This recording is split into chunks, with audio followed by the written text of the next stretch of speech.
O senhor também lê esses panfletos, Smilkin? Anton Antonovitch, meu amigo. Cada um se permite ler o que bem entende. Ah! É assim, né? Eu não sou a favor da greve. Karpov pode testemunhar. Então vá dizendo. Onde arranjou os panfletos? Estavam caídos no chão. Eu vou te dar os panfletos.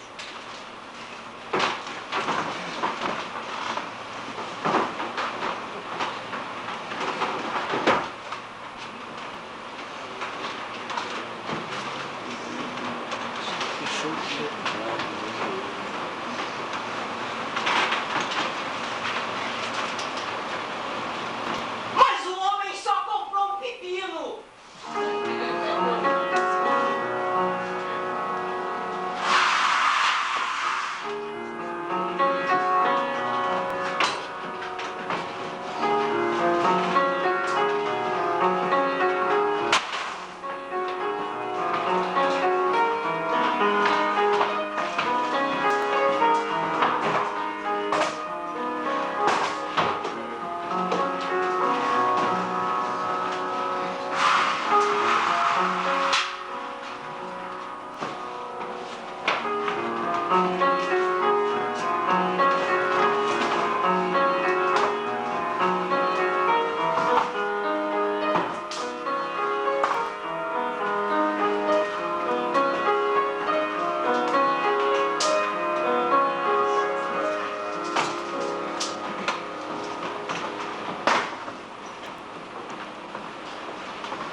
Pavel, a seu pedido, levei hoje à fábrica os panfletos que vocês me deram para distribuir e assim afastar as suspeitas do rapaz que vocês deixaram prender.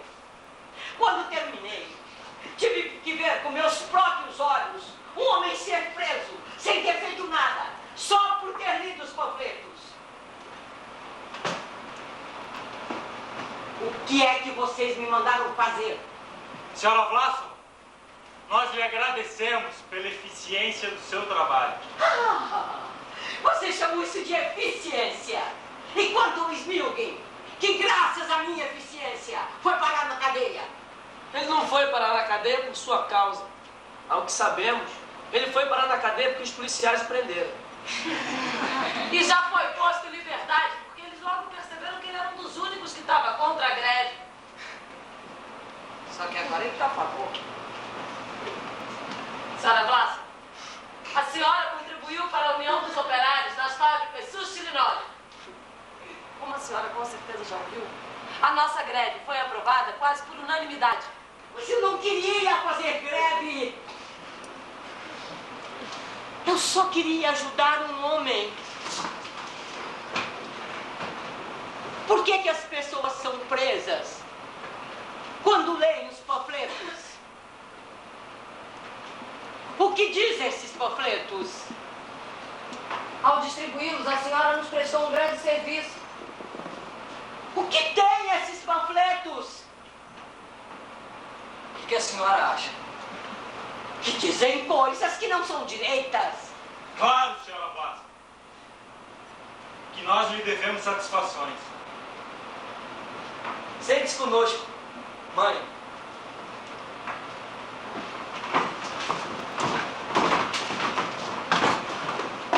Nós queremos lhe explicar. Veja, senhora Vlasov, nós dizíamos nos panfletos que não podíamos admitir que o senhor Sustilinov reduzisse o salário que nos paga sempre que lhe desse na telha. Bobagem! Como é que vocês vão impedir isso? Por que o senhor Sustilinov não pode reduzir o salário de vocês sempre que lhe der na telha?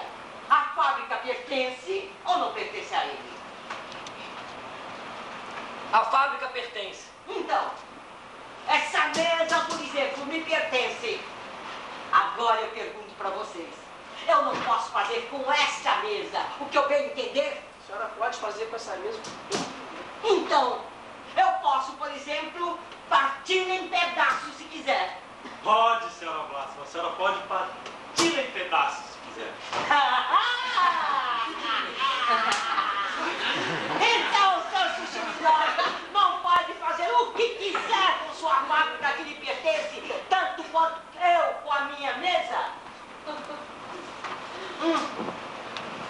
Não.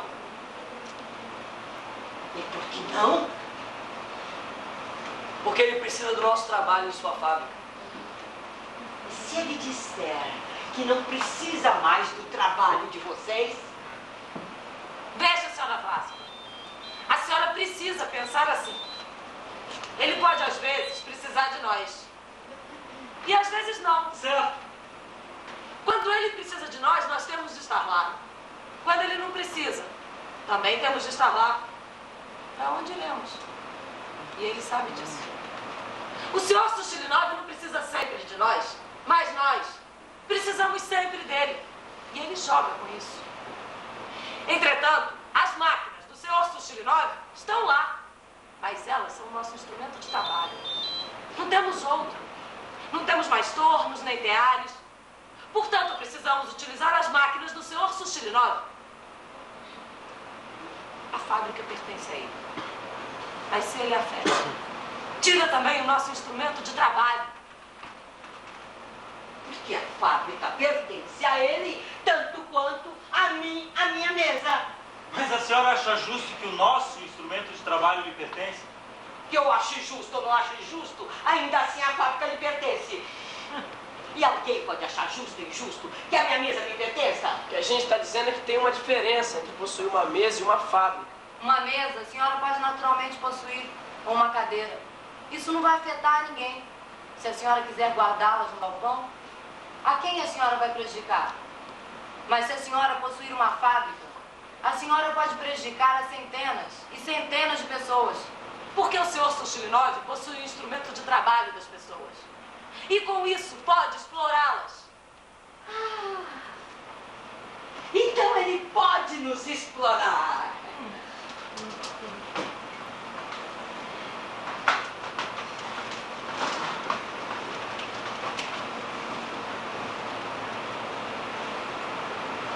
E vocês acham que eu não tinha notado isso nesses 40 anos?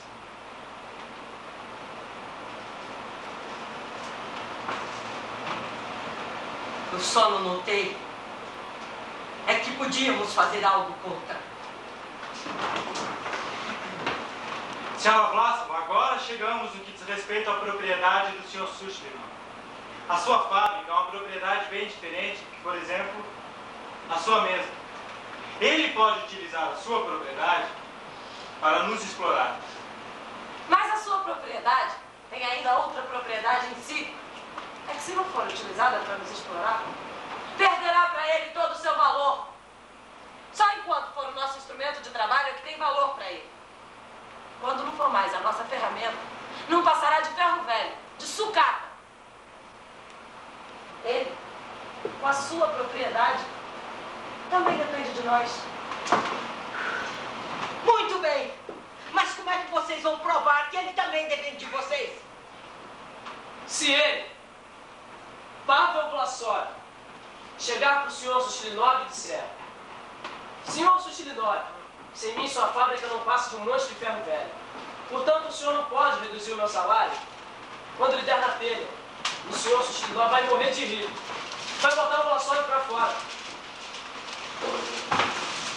Mas se todos os Vlasovs, 800 Vlasovs estiverem lá dizendo a mesma coisa, aí o senhor Suchilinov não vai mais rir.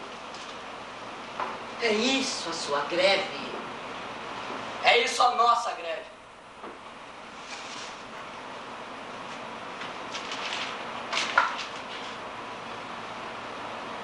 E era isso que estava nos panfletos? Era isso que estava nos panfletos. Mas a greve é uma coisa muito ruim. Como é que eu vou cozinhar? E com aluguel, como é que vai ser? E amanhã de manhã, se vocês não forem ao trabalho? E à noite, como será? E como será na próxima semana?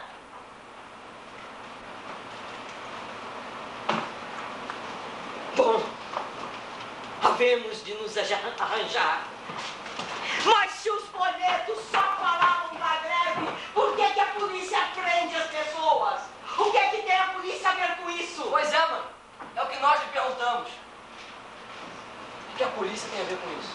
Se a nossa greve só diz respeito ao senhor Suchilinov, então a polícia não tem nada a ver com ela. O que vocês precisam mostrar a toda a cidade é que a luta de vocês na direção é justa e pacífica. A polícia com certeza impedirá a manifestação. Mas o que tem a polícia a ver com esse senhor Suchilinov? A polícia está acima de nós, mas também está acima desses senhores Suchilinovs. Na verdade, mãe, a senhora acredita que a polícia não irá interromper uma manifestação pacífica? Acredito. Não se trata de violência. Nunca estaremos de acordo com a violência. E quando eu morrer, eu quero pelo menos nunca ter recorrido à violência.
Chegamos ao mercado de lã, nos deparamos com as colunas das outras fábricas. Nessa altura, já eram de vários milhares. Nós levávamos cartazes que diziam: operários, apoiem a nossa luta contra a redução dos salários. Operários, univos! Nós marchávamos calmo e ordeiramente. Cantávamos, de pé a vítimas da fome e irmãos rumo ao sol, à liberdade. A nossa fábrica vinha logo depois da grande bandeira vermelha. Ao meu lado, marchava pela Gueia Vlasso. E atrás dela, o seu filho. De manhã cedo, quando fomos buscar, ela apareceu pronta na cozinha. E quando perguntamos o que ela queria, ela nos respondeu: ir com vocês. Tal como ela, muitos nos acompanhavam.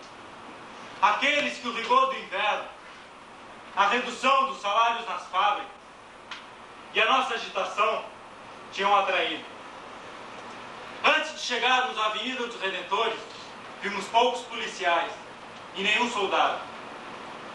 Mas na esquina com Tverskaya, apareceram de repente 2 divisões de soldados. Quando viram os nossos cartazes e a nossa bandeira, ouviu-se um grito: atenção! Dispersar! Vamos atirar!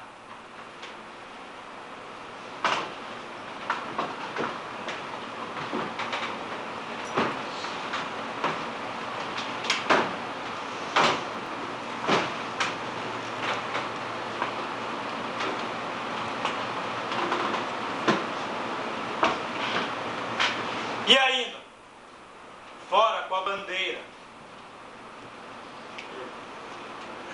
interrompemos nossa marcha.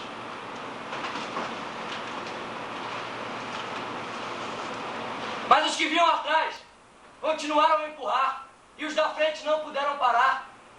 Então atiraram. Quando os primeiros começaram a retroceder, formou-se uma grande confusão. Muitos não podiam acreditar que o que estavam vendo era verdadeiro. A seguir, os soldados avançaram sobre a multidão. As pessoas que estavam marchando eram pacíficas e ordeiras. Gente que trabalhara a vida inteira. Por certo que havia desesperados, que o desemprego tornara capazes de tudo. E também famintos, que estavam tão fracos que não podiam se defender. Nós seguimos sempre em frente e não nos dispersamos quando os tiros começaram. Nós tínhamos nossa bandeira. Smilgin vinha com ela e não pretendíamos deixá-la. Então nos olhamos e, sem nos falarmos, sentimos que era fundamental que nos atingissem e abatessem e arrancassem a nossa bandeira. A bandeira vermelha. Todos os operários precisavam nos reconhecer. Precisavam saber quem somos, por quem somos. Que somos pelos operários.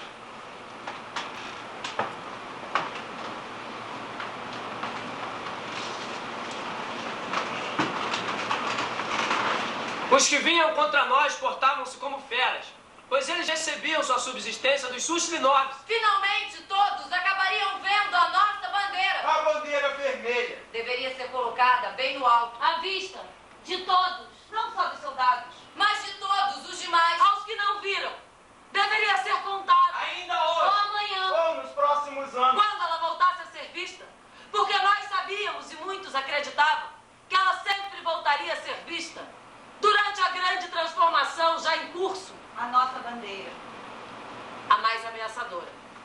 Para todos os tiranos e exploradores. A mais implacável. Mas para nós, operários, a definitiva.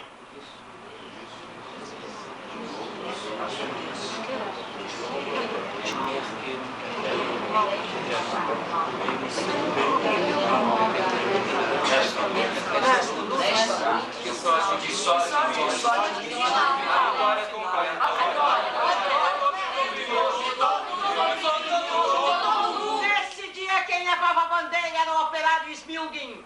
Meu nome é Smilgin. Eu faço parte do movimento há 20 anos. Eu fui um dos primeiros a divulgar os ideais revolucionários dentro da fábrica.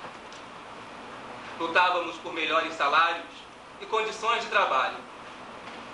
Por essa razão, negociei várias vezes com a empresa, no interesse dos meus companheiros. A princípio com franca hostilidade, mas depois, confesso, pensei haver um caminho mais fácil.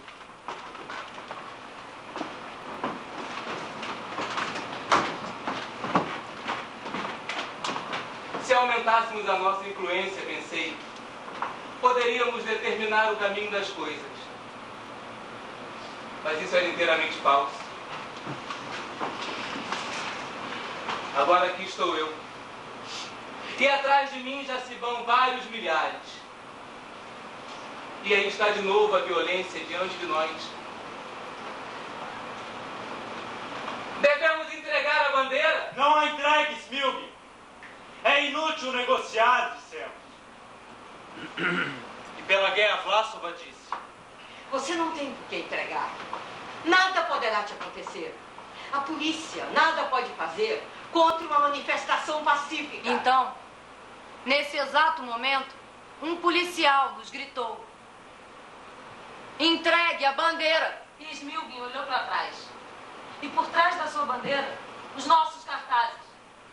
E nos cartazes, a nossa solução. Por trás dos cartazes, os grevistas das fábricas Sushilinov.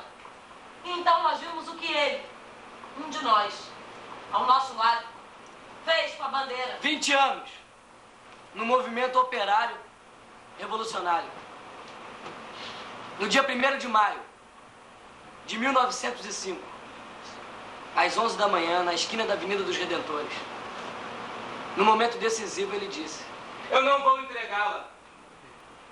Não haverá negociações. Muito bem, Smilgin, dissemos. Isso é o certo. Está tudo em ordem.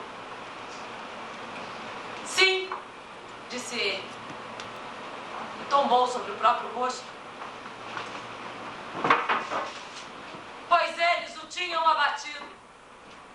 E correram para ele 4, 5 homens para pegar a bandeira. Mas a bandeira tombaram ao seu lado. Então, a nossa Pelagueia, Vlácio, a tranquila, a serena camarada, curvou-se e agarrou a bandeira. Dei-me a bandeira aqui, Smilguin. Dei-me aqui. Agora sou eu quem vai levar. As coisas ainda vão mudar.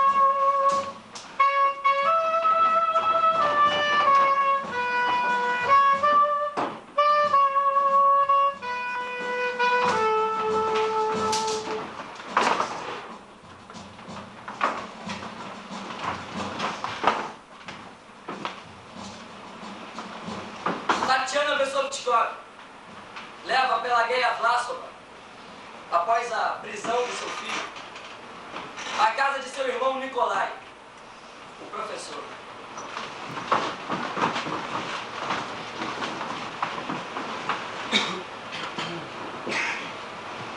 Nikolai Ivanovich, aqui trago a mãe do nosso padre, Pelagueia Vlasova. Seu filho foi preso durante o incidente do 1º de maio. Por isso foi despejado da sua velha casa. Nós prometemos a ele colocar em segurança. A sua casa é insuspeita. Ninguém pode afirmar que você alguma vez esteve envolvido no movimento revolucionário. Isso é verdade, eu sou professor e perderei meu emprego se, como você, andasse correndo atrás de quimeras. Mesmo assim, eu lhe peço que receba a senhora Vlasova, que não tem para onde ir. Assim prestaria um favor a mim, sua irmã. Eu não tenho o menor motivo para lhe prestar qualquer favor. Eu desaprovo tudo que você faz, completamente. Isso tudo é um absurdo, eu já lhe disse isso mais de uma vez. Mas nada disso lhe diz respeito, senhora Vlasova. Eu compreendo sua situação delicada. Além disso, eu estou mesmo precisando de uma governanta. A senhora mesma pode ver, tudo por aqui está uma grande desordem. Naturalmente, você terá que lhe dar algum dinheiro pelo trabalho. Ela precisa mandar alguma coisa de vez em quando para o filho. Claro. Mas eu só poderia lhe pagar um ordenado muito pequeno, senhora Vlasova. Ele entende tanto de política quanto aquela cadeira. Mas é boa gente. Você é uma bestalhona, Tatiana. Senhora Vlasova, há um sofá na cozinha. A senhora pode dormir lá. Desde que trouxe sua roupa, a cozinha é ali. Eu lhe agradeço, Nikolai Ivanovich. Peço que cuide dela. Tão cedo, ela não deve se meter de novo em política. Esteve envolvido na confusão do 1º de maio. Deve descansar agora. Eu não vou envolver em política como vocês fazem. O professor surpreende a sua governanta em plena agitação.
E de que isso é um crime. E de que é possível pôr um fim a esse crime. Eu estou chegando do bar e ainda estou cansado, com a cabeça cheia de mais uma discussão idiota, o idiota do Sachá que sempre me contradiz, quando é óbvio que eu estou certo. Não é bom o sossego destas quatro paredes. Ué, já está de volta, Nikolai Ivanovitch? Sim, peço por favor que me prepare um banho bem quente para os pés. Eu vou tomá-lo na cozinha. É bom que o senhor esteja de volta, Nikolai Ivanovitch. Bom mesmo, porque vai ter que sair de novo. A vizinha disse que seu amigo Sachá Smerdyakov esteve aqui há cerca de 1 hora, mas não quis deixar recado. Parece que é um assunto urgente pessoal. Senhora Vlasova, eu estive com meu amigo Sachá Smerdyakov a noite inteira. Ah, é? Mas o senhor não pode entrar na cozinha, não. Está toda desarrumada, com roupa dependurada. Desde quando a minha roupa fala enquanto seca? Desde quando as minhas camisas bebem chá? Tenho que confessar, Nikolai Ivanovitch, que sentamos para conversar enquanto tomávamos uma xícara de chá. Uhum. E quem são essas pessoas? Bem, não são pessoas que irão lhe agradar. Não é especialmente gente rica. Então vocês estão de novo falando de política? O desempregado Sigorsky está junto? Está. E seu irmão, sua mulher, o filho, seu tio, sua tia. Bem, mas são pessoas decentes que gostariam muito de ouvir os seus conselhos. Senhora Vlasova, eu já não lhe observei no devido tempo de que eu não queria reuniões políticas em minha casa. Eu sinto muito desapontá-lo, Nikolai Ivanovitch. Mas era preciso. Essas pessoas não sabem nada do 1º de maio. E eu estava explicando. E o que a senhora sabe sobre política, senhora Vlasova? Hoje mesmo à noite eu estava dizendo ao meu amigo Sachá, um homem muito inteligente. Sachá Smerdyakov e política é a coisa mais perigosa e obscura sobre a Terra. De certo que o senhor está muito tenso e cansado, Nikolai Ivanovitch.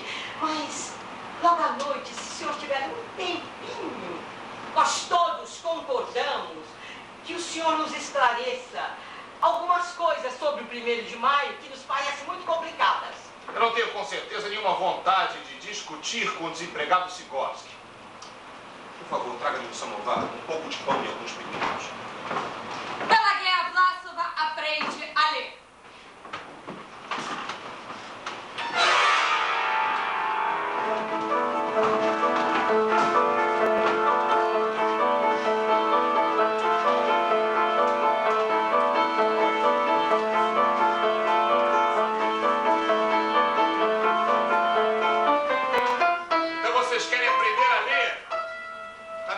Consigo compreender para que vocês precisam disso na sua situação.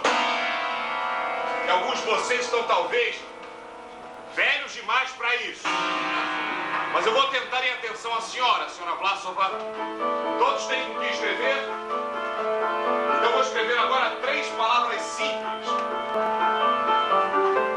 Ramo, peixe e ninho. Repetindo. Ramo, peixe, ninho.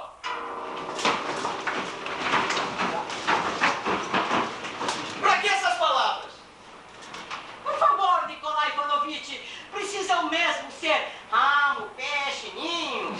Nós já estamos velhos e precisamos aprender depressa palavras que nos sejam úteis. Olhem, tanto faz aprender com estas ou outras palavras. Ah, por exemplo, não poderia ser operário. Isso interessa muito ao nosso Sigorsky. Ramo não aparece nunca. Mas aparecem as letras. Mas ele é metalúrgico. Em luta de classes, também aparecem as letras. Mas vocês precisam começar do mais simples, não direto com as palavras mais difíceis. Ramo é simples. Luta de classes é fácil. Mas não existe luta de classes nenhuma. É bom que isso fique esclarecido de uma vez por todas. Então não tenho nada a aprender com o senhor. Já que para o senhor não existe luta de classes.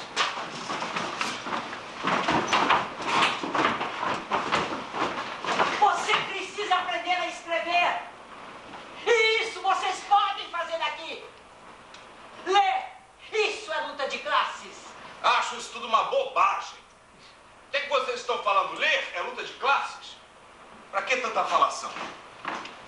Portanto, isso significa operário. Copie! Leve a luta de classe, sim, senhor. Se os soldados em Tibete pudessem ter lido os nossos cartazes, não teriam atirado em nós. Eles eram filhos de camponeses. Olha, eu sou professor e há 18 anos ensino a ler e escrever. Posso lhes dizer uma coisa. No fundo, tudo isso é absurdo. Livros são absurdos.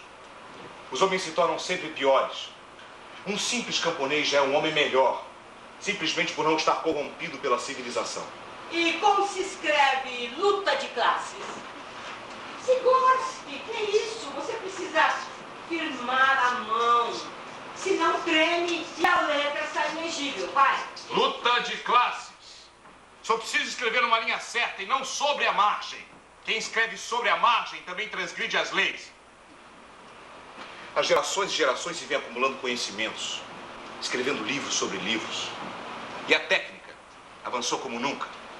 Tudo isso para quê? Nunca a confusão foi tão grande.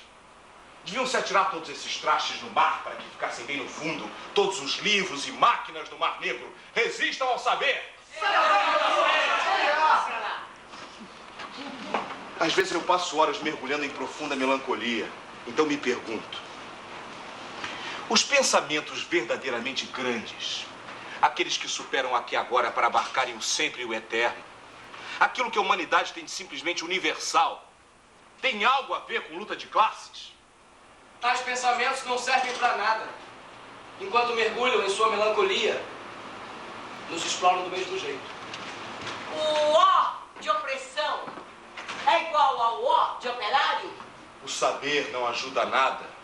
Se você não precisa mais do saber, então passe-o pra cá.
Leva lá pra gente, eu vou usar.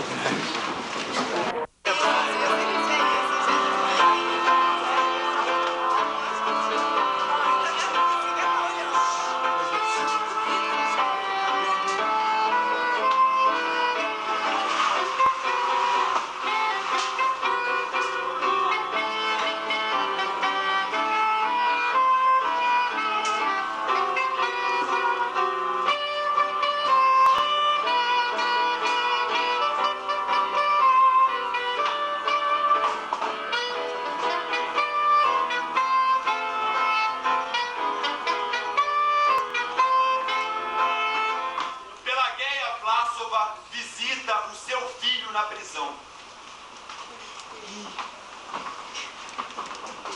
O vigilante vai ficar de olho. Mas mesmo assim, tenho que conseguir os endereços dos camponeses que pediram o nosso jornal. Preciso guardar de cabeça todos os nomes. Pavel! Como vai, mãe? Vocês têm de sentar-se a uma boa distância um do outro. Ali.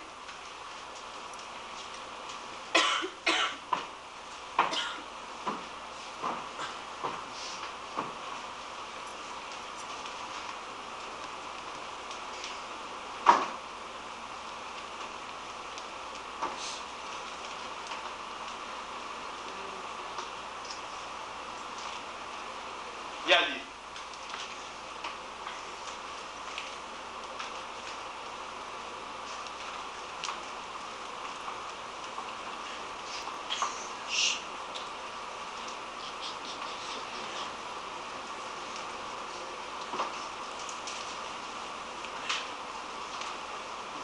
Não é permitido falar de política. Vamos então falar sobre a casa, mãe? Sim, Pavel. Arranjou onde ficar? Na casa do professor Krestovichkov. Eles a tratam bem. Tratam. Mas você, como está? Eu já estava me preocupando. E não pudesse lhe dar o apoio suficiente. A sua barba cresceu. Estou parecendo um pouco mais velha. Eu também fui ao enterro do Smilvin. A polícia voltou a nos agredir e a fazer algumas prisões. Mas estávamos todos lá. Isso é política, senhora Vlasova. Ah, é? De verdade? Já não se sabe mais sobre o que falar? Então a sua visita é inútil, senhora Vlasova. A senhora não sabe o que dizer, mas veio pra cá só pra nos perturbar. O responsável aqui sou eu. A senhora ajuda no serviço da casa, mãe? Também. Krestovichkov e eu pensamos em partir para o campo na próxima semana. O professor? Não. Vocês vão viajar.